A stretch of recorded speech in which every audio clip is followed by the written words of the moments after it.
Welcome once again to the release of the monthly indicator of economic growth for the month of August 2025.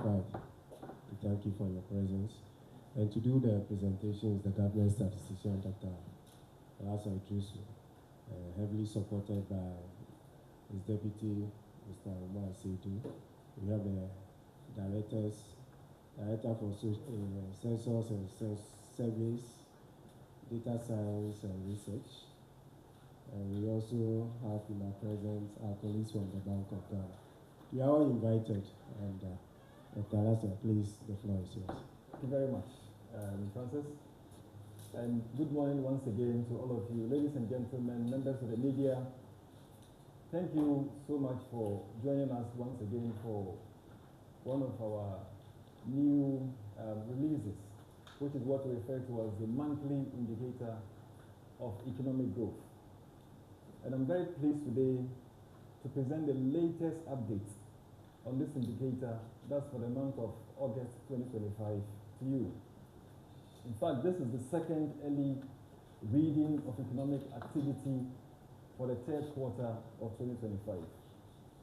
The third and final monthly indicator for September will be released together with the quarter 3 GDP sometime on 10th of December 2025. The 2025 August numbers actually help us understand how the economy is evolving in near real time towards the third quarter, which I said will be releasing on the 10th of December 2025.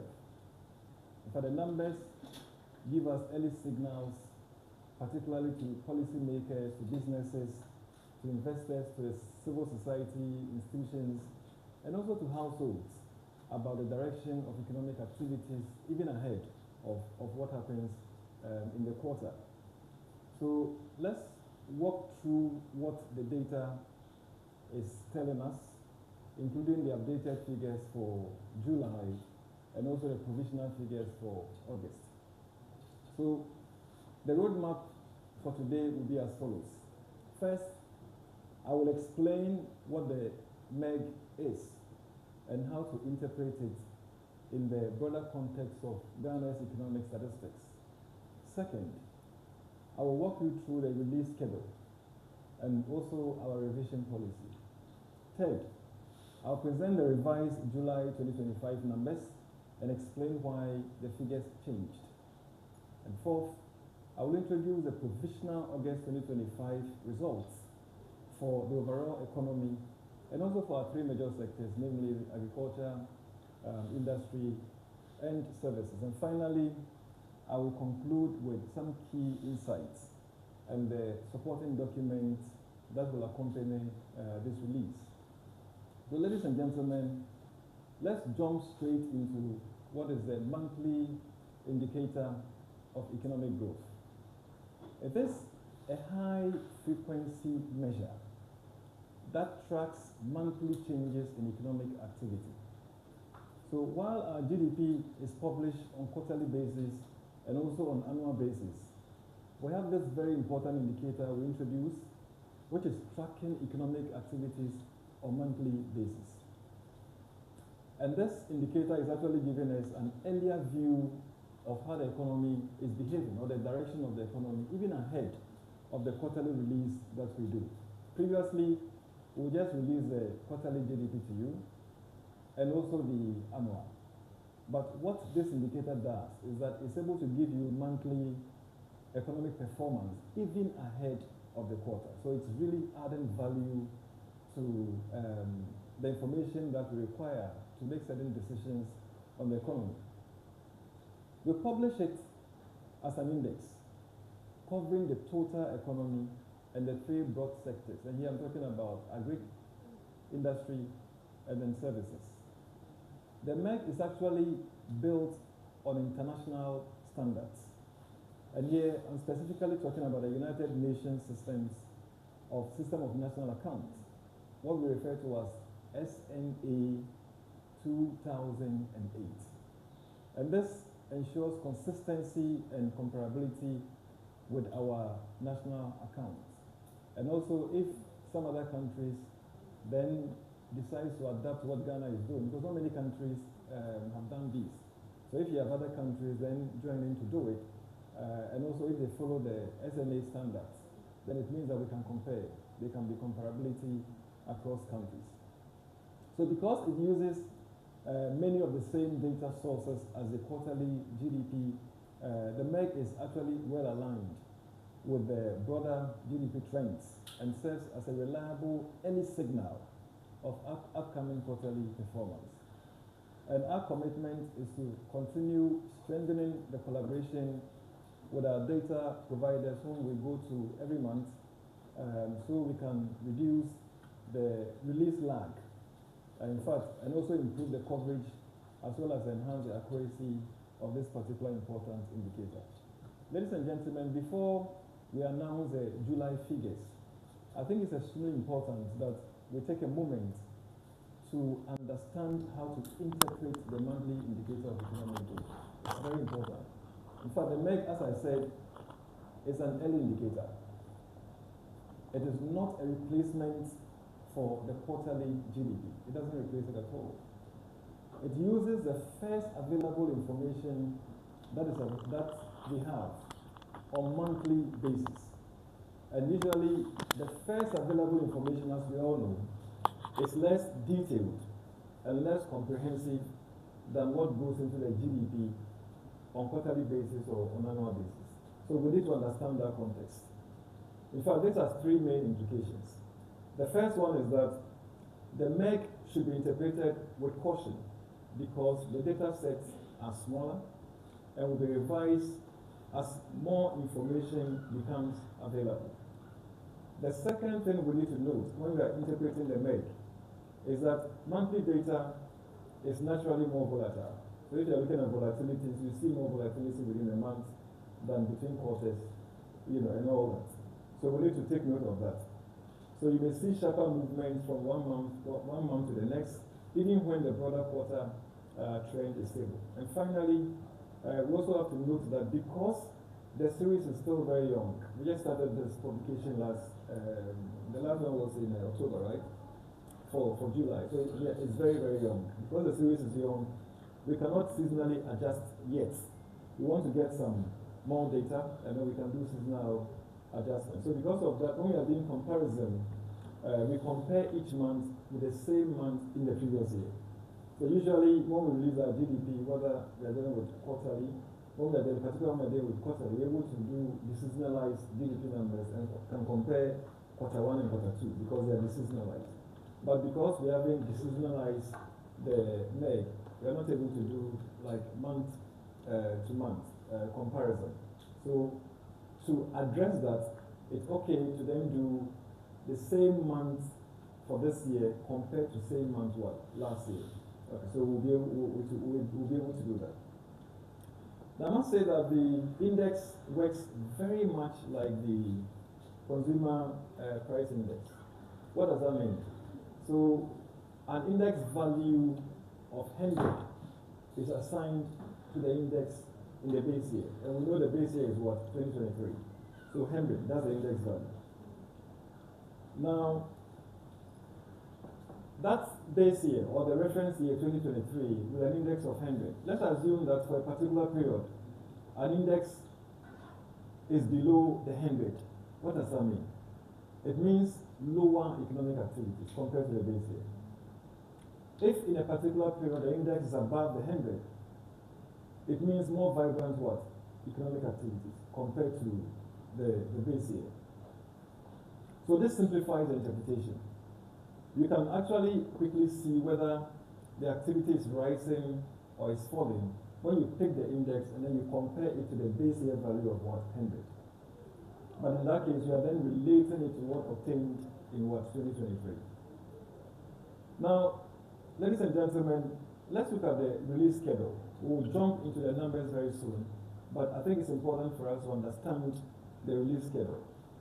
So we release the Mieg every month, like I mentioned earlier, with about 75-day lag period, or if you want, 2.5 months, lag period from the end of the reference month. So for the third quarter of 2025, for example, we released the July as a first leading indicator in October. We invited you here, all of you were here, you observed it. And today, we are in November. Today, we are releasing what? The August. So actually, we'll be having the benefit of getting the July numbers, which is part of quarter 3. Today, getting the August numbers, which is part of what? Quarter 3. Even ahead of the quarter 3 figures that we'll be releasing on 10th of December 2025. And then finally, the September Mieg will be released the same time as we release the quarter 3. So that by the time we release the quarter 3, we would have had the July Mieg, the August Mieg, and then what? September Mieg. And then you have the entirety of quarter 3 being released. The good news is that the Mieg follows the same 3-stage revision policy as the GDP does. So in other words, usually we report our data starting with provisional. And then when we do some revisions, we call it what? Revised. And then when we have final data, then we call it what? Final. So it goes through that cycle of provisional, revised, and then final. So ladies and gentlemen, what this means is that the figures we are going to release to you for August today will be what? Provisional figures. But before we give you a taste of the August numbers, in my introductory remarks, I made mention of some revisions we have done in July because we've had more data. So let's quickly look at these revisions and then we can jump straight into July. Now, as I mentioned earlier, our revision policies are very clear. So you have the provisional, you have more data, you revise it, and then you have complete data, you make it final.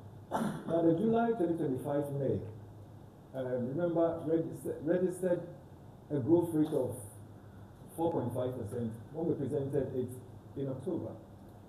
This growth rate of 4.5% has now been revised downwards to 3.7% after incorporating new data as well as updated data.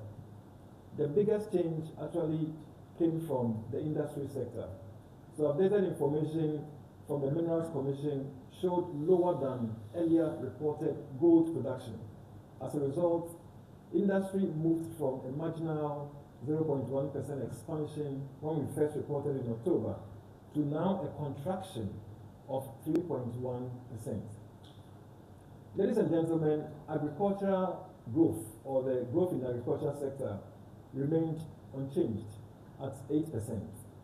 Now, when it comes to services, we saw a slight upward revision in services from 6.4% earlier reported to 6.9%.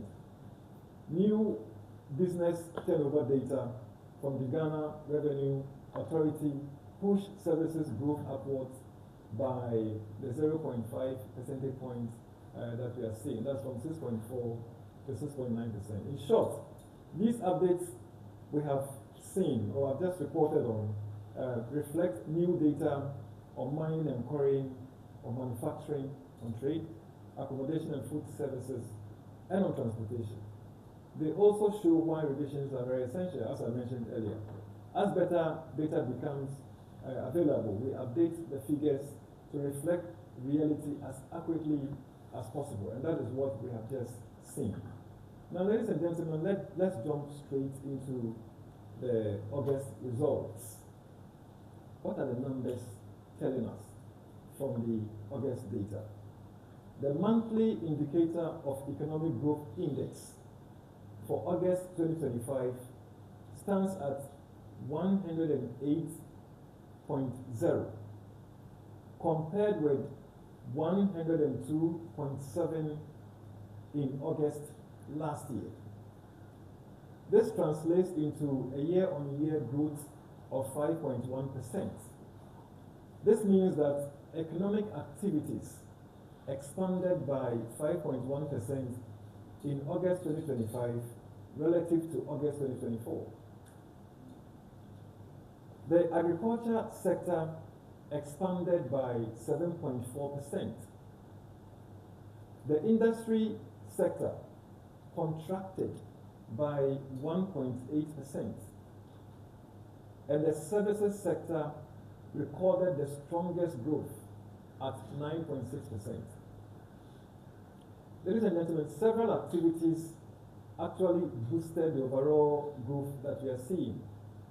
In fact, these activities include good performances that we observed in crops, in fishing, electricity generation, ICT, which is information communication technology, trade, transport and storage, and education.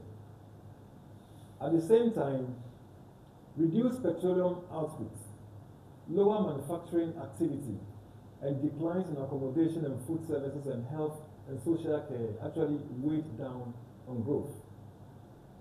Now, the industry slowdown, that is largely driven by crude oil contraction, has been consistent throughout 2025. The average monthly growth for the first 8 months of 2025 for industry is 1.8%. If you compare this to last year, same period, with average growth rate of 10.6%, then we are talking about some significant reduction in the average growth rate of industry. And this is largely because we saw some significant reduction or contraction in the volume of what? Crude oil production. So that's largely the main reason when it comes to industry. Now, the provisional monthly indicator growth rate of 5.1% for August. Let's give you some more information or provide some more color with regards to the trend. In fact, the index shows a steady upward trend, as you can see. It was 98% in August 2023, and then it moved up to 103% in August 2024. And now, in August 2025, it moved up again to 108 in August 2025. What does this mean? This means economic activity is about 10.2% higher than in the reference year of 2023. Now, because we do not yet have seasonally adjusted figures, like I mentioned earlier, we interpret the numbers by comparing each month to the same month last year.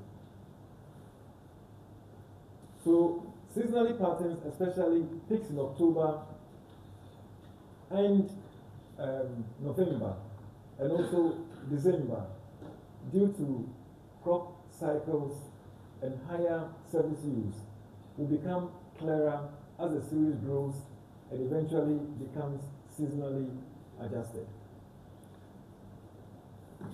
So, ladies and gentlemen, let me now give you some more insights with regards to agriculture. So, agriculture recorded year-on-year growth of 7.4% in August, driven mainly by higher crop and fish production.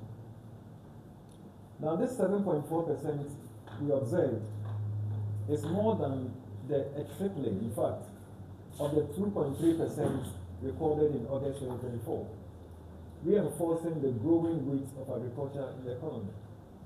So, in other words, agri grew by 7.4% year on year. That's in August 2025. If you compare it to the growth of the 2.3% we recorded in the same period in 2024, it means that the growth in agri is very remarkable. Now, if you look at industry actually has softened compared to the strong performance we saw in 2024. The index rose from 100 in August 2023 to 109 in August 2024, and by August 2025 it dipped from the 109 to what? To 107. So we have average monthly growth in 2024 of 10.6% compared with just 1.6% for the first 8 months of 2025. And like I mentioned, reduced petroleum output and lower manufacturing activity continue to be the main reasons for this slowdown we're observing in industry. And then services. So services continue to show very strong momentum. You can see the trend. The trend is upwards. In fact, the index rose from 100 in August 2023 to 103 in August 2024, and further to 113 in August 2025. And that's what generated a growth rate of 9.6% for the sector in August 2025. And in fact, if you compare this to what obtained in the previous, the same period last year, this is again way much higher. Now let's look at the growth contributions. So here the question we are trying to ask is, if the overall growth for August 2025 is 5.1, what was the contribution of the agri sector, industry sector, and services sector to this 5.1% growth rate? The agriculture sector contributed 1.4 percentage points to the 5.1% growth. In fact, the industry sector actually was a drag on growth.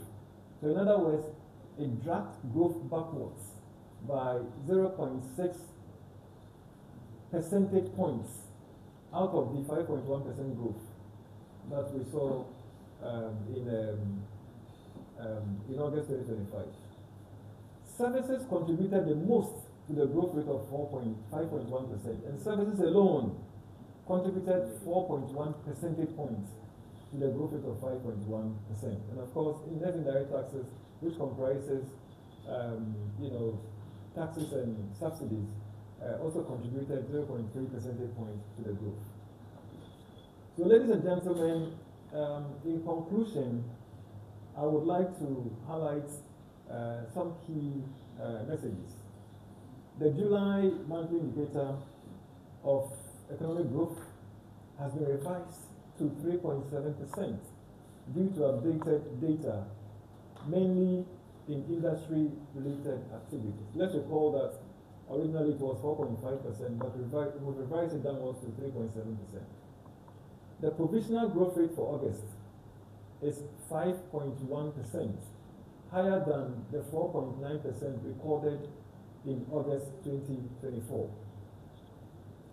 Agriculture expanded strongly at 7.4% compared with 2.3% last year. So again, the agricultural growth for August is much higher than what obtained in August last year. In fact, a tripling, more than a tripling of the growth rate.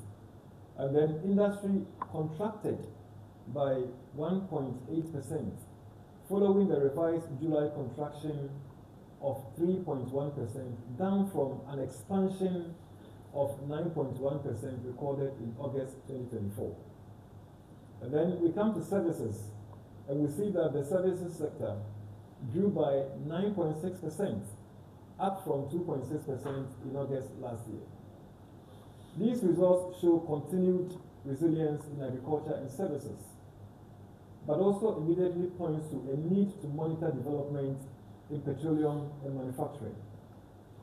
Ladies and gentlemen, in closing, I would like to wrap up by emphasizing something very simple but essential, which is that these numbers are not just statistics. They are early signals that help the country act with clarity and with confidence. The monthly indicator of economic growth gives Ghana a timely view of how the economy is shifting, so policymakers, businesses, and households can respond to real conditions, not guesswork.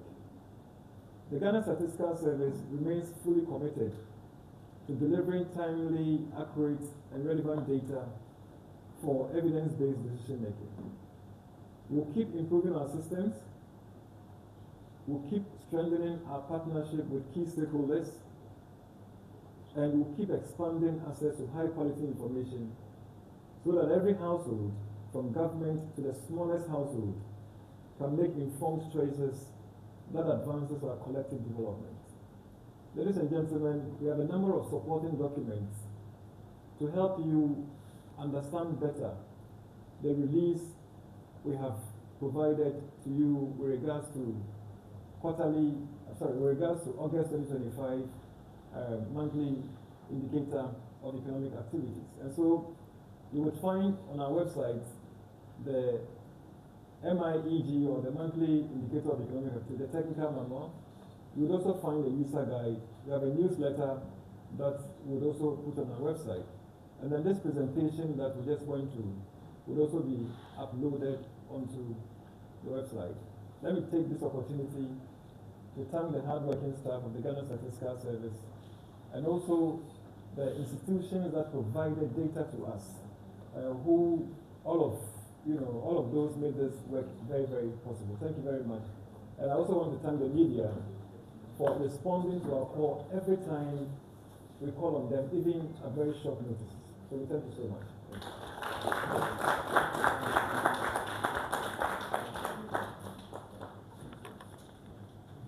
Thank you, Galasa, Government Statistician, for the presentation. So, ladies and gentlemen, August 2025 monthly indicator of economic growth. Now is the time for questions and answers. If you have any question on the release, please raise your hand so that the mic will be brought to you for me to pose your question.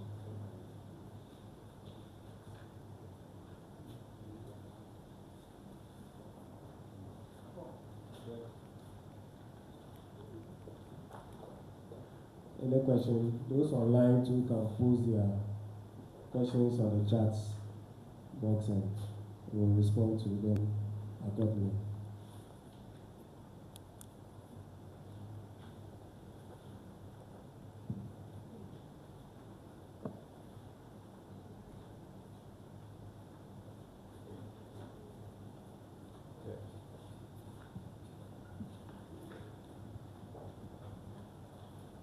Yeah, Doc. Thank you for the presentation. I was caught up in Parliament, so I missed portions of it, but no worries.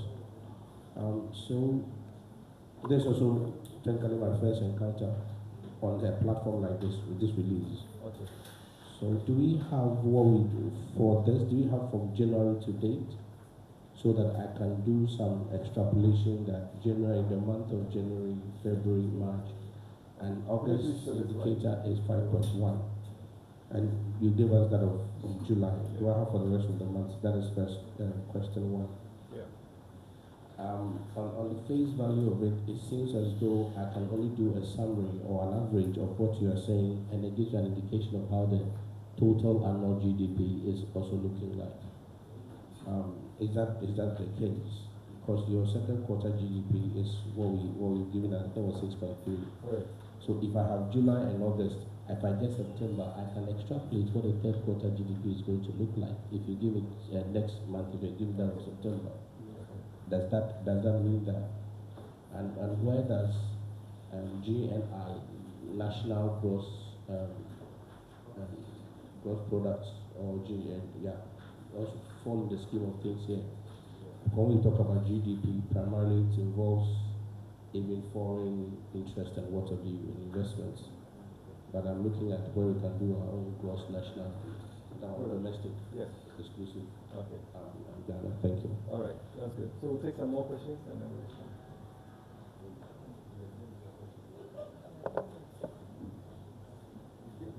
Hey, good morning, Doc. Good morning. Well done. I want to find out from you what really drove. So I think it's mention your name and then your. Oh, sorry. Yeah, Sorry. okay. My name is Anapuku from Daily Searchlight. Okay. What really accounted for the significant jump of the agricultural growth? Would you say a policy direction? Would you say automatic this thing run down from the previous years up to date? What really has accounted for that? And with respect to services too, can you please break them down to item by item, which sectors of the, what do you call it, services sector that really contributed? Because I was a bit late, so maybe I missed some of the points you raised. So these are the two questions I want to find out from you. Is it policy direction or anything from the previous year, or what has really accounted for some of the growth we are getting, and the items and the service that really have driven us to this height so far? Thank you. All right. Okay. Any more? Can we have the last question so that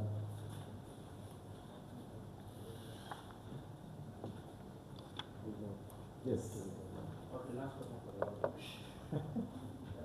Doc, I also have an interest in agri specifically, because I know that agri, I don't know what subsector you are talking about, and I said the next question, I know whether it's fishing or proper agriculture agri. And I know agri is a process of where planting before harvesting. So in the month under review, what activities in the agriculture sector contributed to what we saw in terms of figures? Thank you.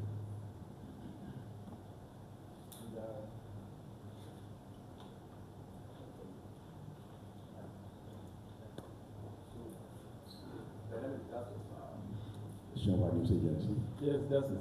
Yes, sir. So I would like to know, how does invest the monthly indicator growth?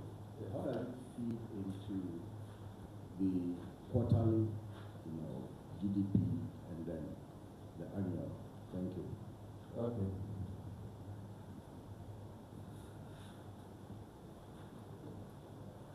All right, I think we have enough questions, right? Okay. So good news is that I have a lot of technical directors and management staff here, so they will help me responding to some of these questions. So, Echo, your first question is answered. So even though we started reporting on the monthly indicator of economic growth from July, in fact, we released it in October, but it covered the month of July. And today we are releasing August. We've done an exercise to bring you data from January 2024, not even 2025, January 2024 to the August that we have released. So we have the monthly data. So that answers your first question, so that you can look at the trend and you see what is happening. And just to rehash what I said, I'm saying that in August, the growth was 5.1%. And this growth is higher than the 4.9% growth recorded in the same period in 2024. Meaning that if you take August last year, same period, exactly. Now we are 5.1% August 2025, but same August 2024, it was what? 4.9%. So we are making progress on the overall growth. And we are saying that this 5.1% growth was actually influenced largely by growth in agriculture, which was 7.4% this August. And this agricultural growth of 7.4% is actually a significant, in fact, more than a tripling of what we saw in August 2024, which was 2.3%. So that's the agricultural growth rate in August 2025. Then if you come to industry, unfortunately, we saw a contraction in the industry sector. In fact, the whole industry sector contracted by 1.8%. And if you compare it to the significant expansion we saw last year, August 2024, of 9.1%, this is very, very low. But again, we have revised the July numbers, and the August growth for July 2025 was a contraction of 3.1%. So even though the August 2025 contraction was a contraction of 1.8%, you see that it is better, or it's an improvement over the July 3.1%. But we are always careful, like I said, these are not deseasonalized data. So we are very mindful and careful not to do month-to-month comparison, as I mentioned earlier. And then finally, that 5.1% was also influenced by growth of 9.6% we saw in the services sector.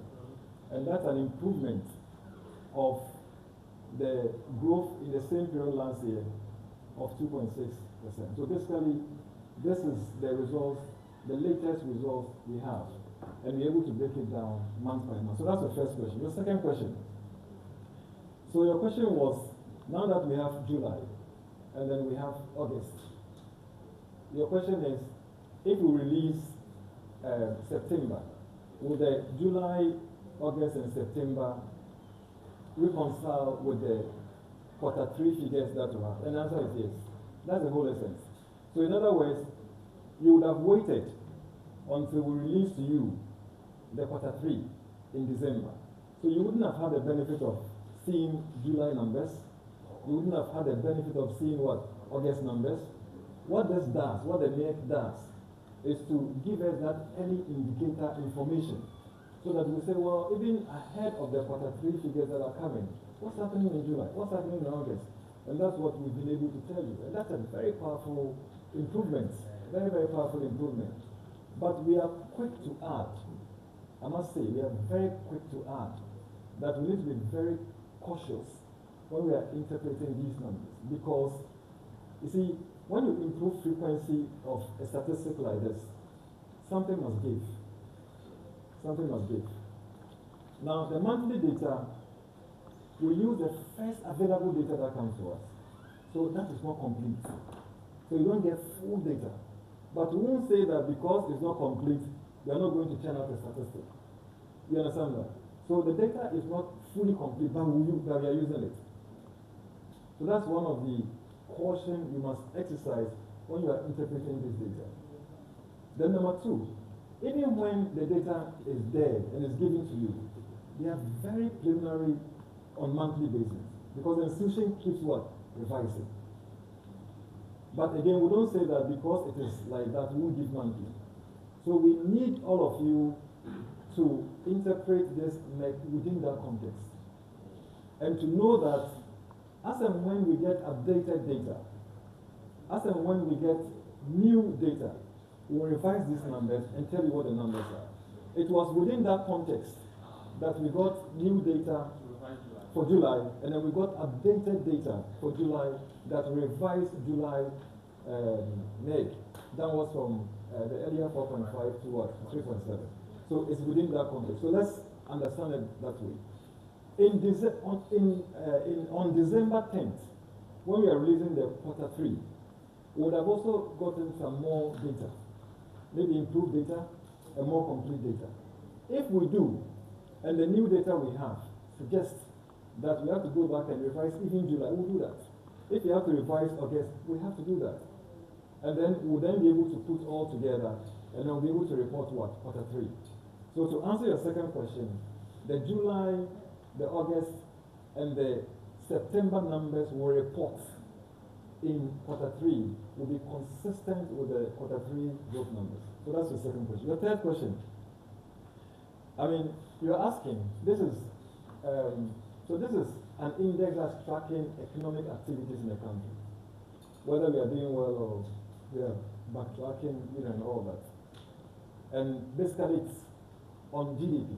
GDP is gross domestic product. So basically we are looking at the value of all goods and services produced within the geographical boundaries of the country, whether they are produced by nationals or non-nationals. So that's what GDP does. Yeah. The question that is asking, are we able to give this data in terms of gross national product, which is the value of goods and services produced by only the nationals of the country? So that's the question it's asking. So for the Mieg, we are not able to do that immediately. But for our other GDP releases, we're able to do that. So I'm sure going forward, I mean in future, when we advance regarding the data, etc., we'll be able to produce the gross national counterpart of it. So we can report on that if the need arises. And then there was a question with regards to agriculture, which I would ask my team to answer. So I think the question basically is, agricultural growth for August is 7.4%.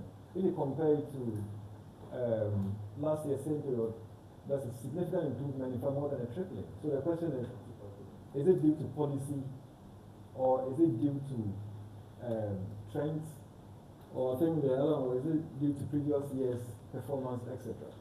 I'll give a generic answer and then I'll ask my technical team to come in. And the generic answer I want to give is that the Ghana Statistical Service, unfortunately, is not able to tell you causation. This work we have done, would not be able to tell you that the growth rate of 7.4% is caused by this policy or that policy or that policy. We can make inferences. We can make general inferences. But because we haven't done causality work to say that, oh, this is because of this particular policy or that particular policy, we haven't done that causality work. And then you need sophisticated work. So that's the work that the researchers do. Our colleagues on universities and etc. They run some very sophisticated models, and they'll be able to tell what is exactly causing what. Then they'll control some, effects, and then they'll be able to tell that. Unfortunately, we are unable to tell you this. Second, I had mentioned earlier that the growth rate we are seeing in agriculture is supported strongly by some progress we are seeing in crops, and then we are seeing in what? In fisheries. So at least from the sub-sector point of view, we are able to say something. That, well, the crops sub-sector saw some progress, and then the fisheries sub-sector saw some progress. And all of these are contributing to the growth of 7.4% that we have seen. Now, I must quickly add that at this stage, the monthly indicator of economic activity, we are leaving it at the sectoral level. We just started this, and we are a bit cautious. With time, we'll be able to get more disaggregated data, and we'll be able to get more complete data on those disaggregated in terms of if you take away the subsectors, right, the crops, the cocoa, and all those kinds of stuff. And then we can report on them. But for now, we want to stay at the sectoral level. And then when we advance a bit on this, and then we can give you more disaggregated data on this. So let me pause here, then maybe ask. You're fine? Okay, fine. Good. So my team tells me it is fine. And then there's a related question on services. Same answer. Same answer, right? So services, same answer. But again, in services, we mentioned that there are a couple of subsectors whose performance actually impacted on the 9.6 we are seeing. And we mentioned what? ICT. We mentioned what? Trade.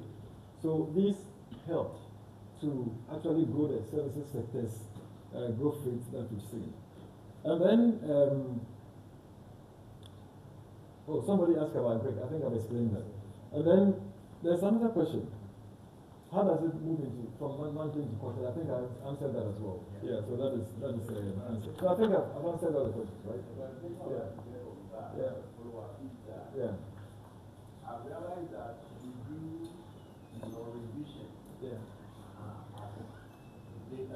More data becomes available. Correct, yes. So you're doing this month after month, even before you release the quarterly GDP. That's correct, yeah. Now, so beyond that, is it likely to revise quarterly numbers again, yes, as you normally do? Yes.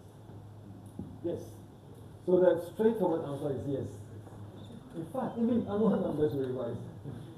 Yes. Yes. So this is the point. On 10th December, when we release the September numbers, please listen carefully. We would have had better data on July, better data on August. So we may be able to inform the July and August numbers we have released today by the better data. In fact, sometimes the data you have is the same, so they don't change.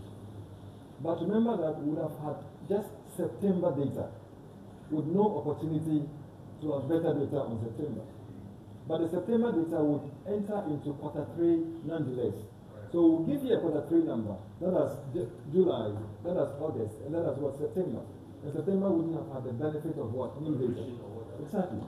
So for that reason, when we are reporting the next monthly indicator, right, we'll be able to take advantage if there is new data for September, then revise September. This will take place until we are able to report what? The next quarter's GDP. In that case, if new data warrants a revision of the quarter 3, we'll revise it. I hope you get the point I'm making. Yeah. So it goes along that line. Any more questions?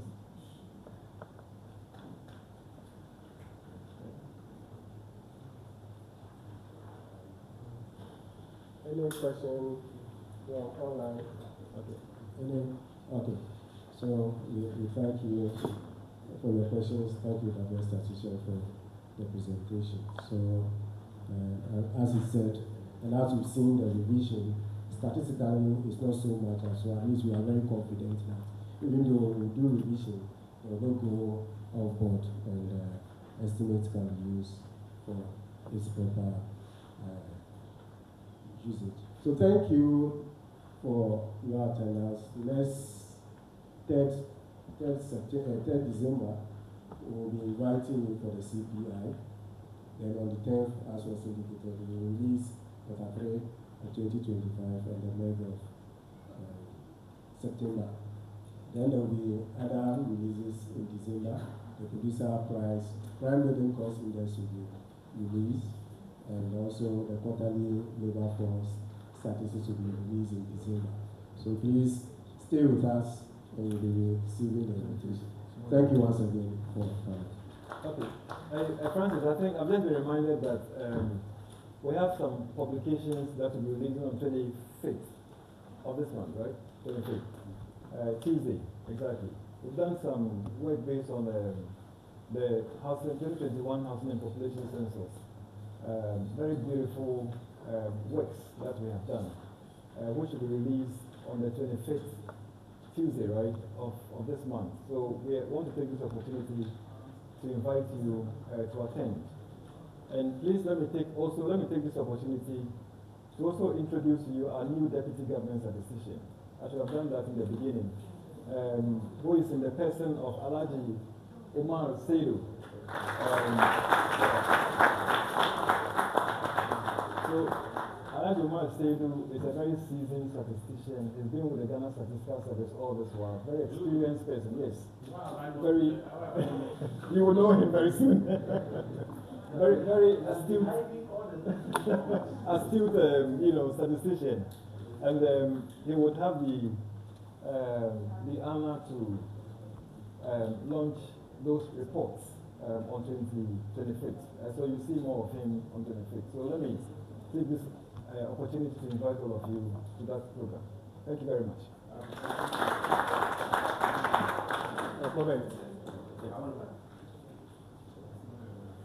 Give the mic to Akwa. We want to make a good comment.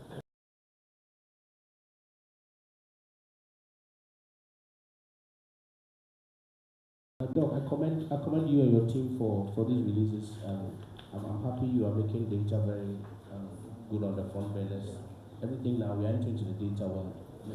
So beyond this, if you haven't done, I propose that you get an officer or two that would also be on our morning shows and radio hosts to sometimes explain this data a bit further. Okay. So that at the end of the day, I have my colleagues across to give us three. Okay. Beyond that, maybe one person can book a morning or something to be on a few radio stations or TV stations to also drum home these points for beyond just those of us here, so for the world also to have a deeper understanding to engage with the data givers. So keep it up, and I think that's what I suggest. Thanks. Okay. So I think this is an excellent suggestion. I must say that we've been doing that, but we'll deepen it. I mean, it's a very, very important suggestion you've given. So going forward, we'll really deepen that. And let me take this opportunity, maybe I should have mentioned it earlier, to say one thing, which actually gladdens my heart with the work that the Ghana Statistical Service is doing. And in fact, ECHO has been asking in the past, so all this work we do, we give policy recommendations, we do all of these. Do you really engage the policymakers? To what extent are they taking that up? I mean, I was pleasantly surprised in the 2026 budget when the minister introduced the agriculture enclave routes in response to the recommendations that the Ghana Statistical Service have been giving with regards to ensuring that, if you look at our regional inflation figures, we usually will say that, well, logistics, roads, etc., are some of the reasons why we are recording very high inflation in some areas. And that's exactly the purpose of the agriculture enclave routes. So this means that policy or the policymakers are responding to data. And that's excellent. And we are extremely grateful to the finance minister, or let me say the government, for at least using our data to inform policy. We are extremely grateful. Thank you very much.